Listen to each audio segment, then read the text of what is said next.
Euzubillahimineşşeytanirracim. Bismillahirrahmanirrahim. Kovulmuş, taşlanmış, rəcm olunmuş şeytanın şerrinden Rəhman ve Rahim olan Allah'a sığınırıq. Əziz Allah'a sığınırıq. Mərhəməti hər şeyi əhatə eləmiş. İnsanın böyümesi için elçiler göndermiş, kitaplar göndermiş, ibadetler göndermiş. İnsanın xoşbəxt olması için bütün yolları göstermiş. Əziz Allah'a sığınırıq ki, Allah ağlımıza, yüreğimize, vicdanımıza, irademize bereket versin güzel insanlar. Bilirsiniz ki biz artık Həcc ayındayıq ve Həcc ibadetinin içinde olan Qurban Bayramı da yaxınlaşmaqdadır. Ona göre de mən videolar çekip əslində Həcc ziyarəti vasitəsilə Allah'ın verdiği mesajları ve bu Həcc ziyarətinin içerisinde olan Qurban ibadetinin mesajlarını çatdırmaq istəyirəm ki, bir qurban şuurumuz, Həcc şuurumuz, tövhid şuurumuz, Allah şuurumuz sağlam olsun, güzel insanlar. Bu Həcc ziyarətinin içerisinde ne var? Birincisi, Həcc ziyarəti bize Allah'ı tanıdır. Allah'ı tanıdır. Bütün ibadetler Allah'ı tanıdır. Deyir ki, Allah tektir. Her şeyi eşidir, bilir, görür ve ihtiyaçsız olan bir varlıktır. Varlığı özündendir ve ihtiyaçsızdır. Ebedi olandır. Ebedi olan tek varlık. Tek olan tek varlık. Tek olmak Allah'ın hakkıdır. İnsana Allah'ı tanıtmak için Həcc ziyarətinin misyasının biri insana Allah'ı tanıtmaktır. İkincisi, Həcc ziyareti ve onun içerisinde olan Qurban ibadeti bize tövhid inancını tanıdır. Tövhid inancı La ilahe illallah inancıdır. Yani insan azatlığının esasıdır. Allah'ın niyeti insanı güçlendirmektir. İnsanı şirkin, köleliğin elinden kurtarıp tövhide, azatlığa kavuşturmaktır. Deyir ki, ey insan, azatlığın esası tektir. O da Allah'a teslim olmaktır. La ilahe illallah inancının içerisine girmektir. Həcc ziyareti ve onun içerisinde olan Qurban ibadeti bize insanı tanıdır. Deyir ki, ey insan, seni Allah yarattı. Sana irade verdi, vicdan verdi, ağıl verdi. Verdi ki seni üstün kılsın. Çünkü seninle bağlı bir planı var. Seni yeryüzünün halifesi seçti. Ey insan, Allah'ın senin üzerinde hakkı var. Allah'ın senin üzerindeki hakkı odur ki, o hakkı ödemeyen yolu odur ki sen Allah'a teslim olarak Allah'ın hakkını ödeyebilirsen. Allah'a teslim olmak ne demektir? Allah'a teslim olmak, Allah'ın insan üzerine koyduğu halifeli, yeryüzünün halifeliği misyasını yerine getirmektir. Yeryüzünün halifesi olmak ne demektir? Yeryüzünde tövhidi, adaleti, barışı, kardeşliği, birliği, merhameti yaymaktır, çoxaltmaktır, xeyri çoxaltmaktır. Kim Allah'ın buyurduğu kimi yaşayırsa ve Allah'ın buyurduklarını yerine getirirse, o Allah'a teslim olmuştur. Allah'a teslim olmanın neticesi de hürriyettir, azatlıktır, şerefli, doğru, dürüst, değerlere bağlı bir hayat yaşamaktır, manalı, anlamlı bir hayat yaşamaktır. İki dünyanın sermayesini kazanmaktır. Aynı zamanda bize Həcc ibadeti bize dini tanıdır. Bak, dini tanıdır. Din deyir ki, Kur'an deyir ki dinin sahibi Allah'tır. Dinullah. Allah'tan başka hiç kim dinin sahibi olabilmez. Dinin ölçülerini koyan Allah'tır. Din borçluluk duygusudur. Din Allah'ın seçtiği hayat biçimidir, hayat terzidir. En doğru hayat biçimidir. İnsana deyir ki bu hayat biçiminin içerisine gir, bu dinin içerisine gir. Bu Allah'ın koyduğu ölçülerin içerisine gir. Allah karşısında, özün karşısında, insanlar karşısında, tabiat karşısında, varlıklar karşısında borcunu dərk eyle ey insan. Seni Allah'a bağlayan yegane doğru xət tövhid inancıdır. Seni insanlara bağlayan en doğru ölçü ədalətdir.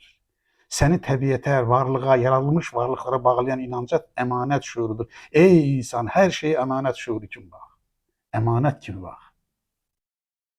Ona göre dini tanıdır ve bize elan eder ki dinin tek sahibi Allah'tır.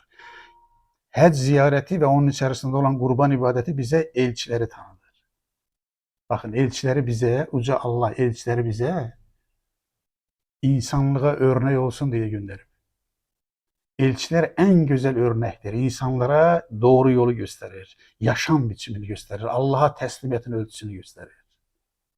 Həcc ziyareti ve onun içerisinde olan Qurban ibadeti bize deyir ki, sınırları çizilen, sərhəddi müəyyən olunan ve sərhədləri Allah tarafından müəyyən olunan yegane tek bir bölge var.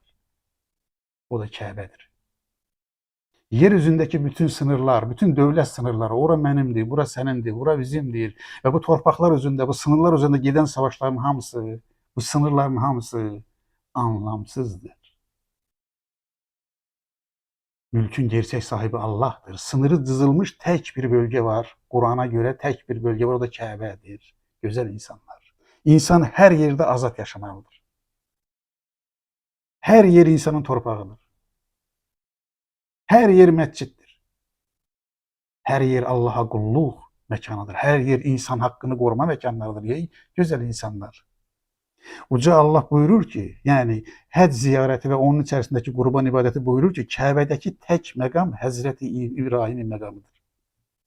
Biz irəlidəki söhbətlərimizdə görəcəyik, həccin bir parçası da İbrahim peyğəmbərdir. Çünki İbrahim peyğəmbərin üzərindən, onun ailəsinin üzərindən vermişdir Allah mesajı. Niyə görə ona irəlidə gələcəyik. Amma burada deyirəm ki, Kəbədəki tək məqam da İbrahim məqamıdır. İbrahimin məqamı tövhidin məqamıdır.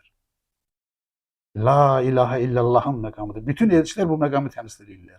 Bütün elçilər la ilahe illallah deyirlər.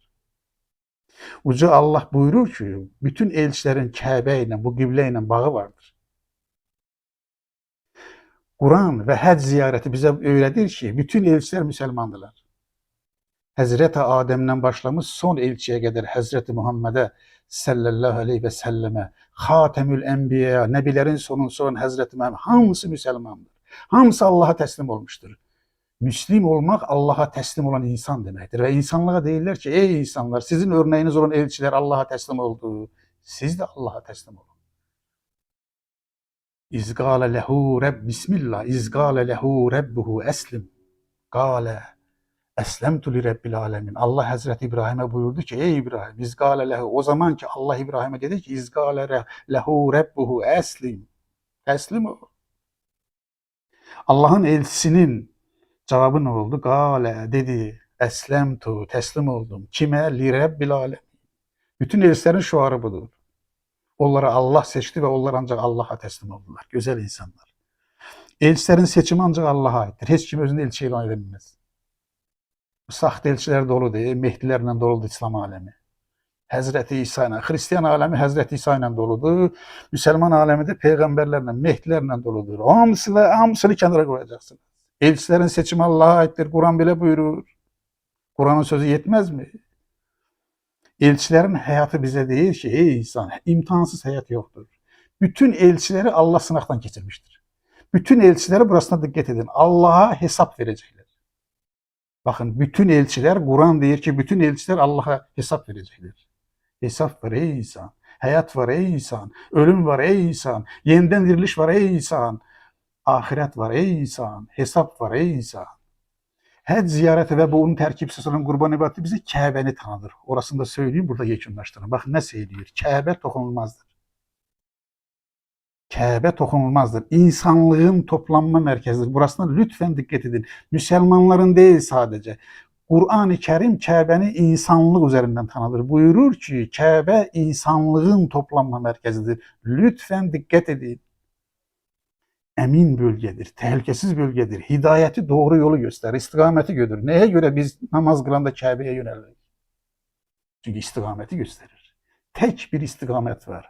Doğru yol bir denedir, hidayet bir denedir. Allah'ın koyduğu yoldur, tevhid inancıdır. Bize tevhidi gösterir. Dünyanın göbeğidir, paytahtıdır, merkezidir. Ve nihayet hac ziyareti ve onun içerisinde olan kurban ibadeti bize deyir ki, bak Allah'ın ayesini okuyacağım size, belə buyurur. Həc ziyareti Allah'ın insanlar üzerindeki hakkıdır. Həc ziyareti Allah'ın insanlar üzerindeki hakkıdır. Bir yol bulan, bir imkan bulan həc ziyaretine geçsin deyir Kur'an-ı Kerim. İnşallah həc ziyaretiyle bağlı, onun mesajlarıyla bağlı, kurbanın mesajlarıyla bağlı söhbətlərimiz devam edecek. Beni dinlediğinize göre size teşekkür ederim. Var olun, sağ olun, Allah'a emanet olun. Güzel insanlar.